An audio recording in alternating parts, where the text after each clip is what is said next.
Brexit ultimatum. May demands rebels get in line. Do not let the British people down.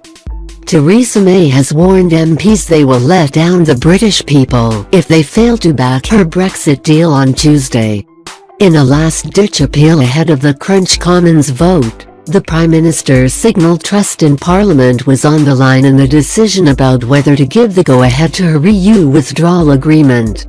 And she raised alarm that the country could face a subversion of democracy if Brexit is blocked by the Commons.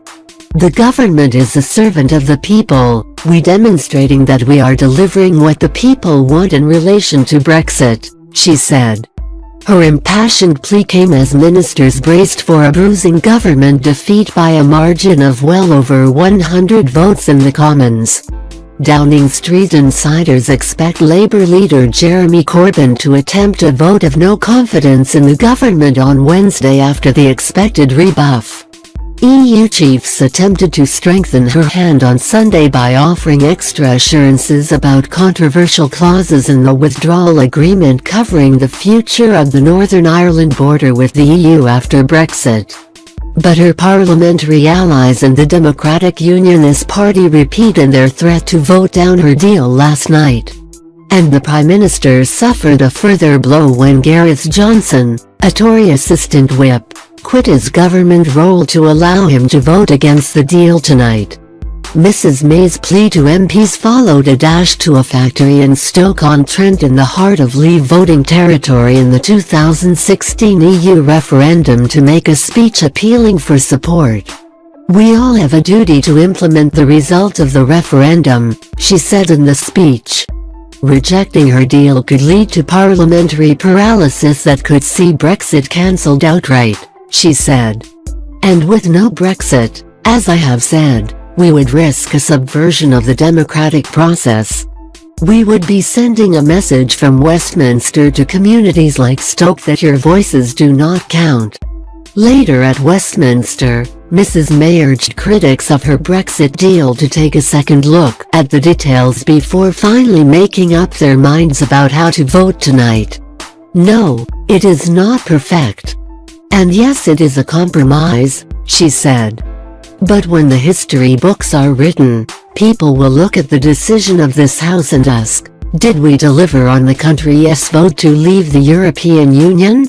Did we safeguard our economy, our security and our union? Or did we let the British people down?" She added, "I say we should deliver for the British people and get on with building a brighter future for our country by backing this deal." Highlighting the danger of Brexit being cancelled altogether if her deal is rejected, the Prime Minister said, "And if, rather than leaving with no deal, this House blocked Brexit, that would be a subversion of our democracy, saying to the people we were elected to serve that we were unwilling to do what they had instructed." Mrs May told MPs that letters sent by European Commission President Jean-Claude Juncker and EU Council President Donald Tusk confirmed that the so-called backstop Northern Irish border insurance mechanism was not a trap to keep the UK indefinitely tied to the EU. She told MPs, "The letters published have legal force and must be used to interpret the meaning of the withdrawal agreement, including in any future arbitration. They make absolutely clear the backstop is not a threat or a trap. I fully understand that the new legal and political assurances which are contained in the letters from Donald Tusk and Jean-Claude Juncker do not go as far as some MPs would like. But I am convinced that MPs now have the clearest assurances that this is the best deal possible and that it is worthy of their support." Labour leader Jeremy Corbyn said she had failed to secure the assurances she had promised, and the government was in disarray. "It's clear, if the Prime Minister's deal is rejected, it's time for a general election. It's time for a new government," he said. Former Tory Minister Mark Francois, a leading Brexiteer, condemned the assurances from the EU as a fig leaf, and a small fig leaf at that.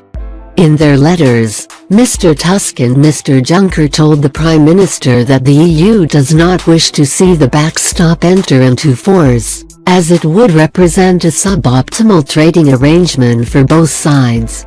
They wrote, "Were the backstop to enter into force in whole or in part, it is intended to apply only temporarily, unless and until it is superseded by a subsequent agreement."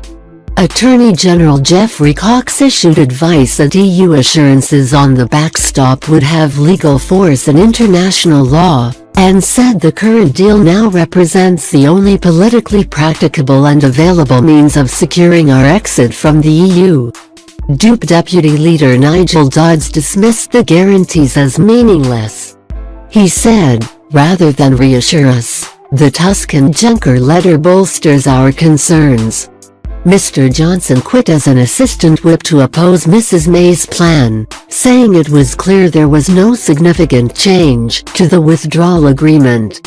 In a letter to Mrs. May, the Dartford MP said he had struggled to reconcile his duty as a whip to help push the deal through the Commons with his personal objections to the agreement. Mr. Johnson, who backed Leave in the 2016 referendum, wrote, "This agreement prevents us taking back control and instead could leave us perpetually constrained by the European Union." He added, "We need to rediscover our confidence and belief in our country's ability to stand tall in the world without the European Union overseeing and managing our future. This is possibly the hardest decision I have ever made, but I believe it is the right one for both my country and my constituents." MPs are due to begin voting about whether to back Mrs. May's deal at about 7 p.m. tonight. The process could be drawn out for up to 2 hours with votes expected on a string of amendments tabled by MPs before the final vote on the government's motion.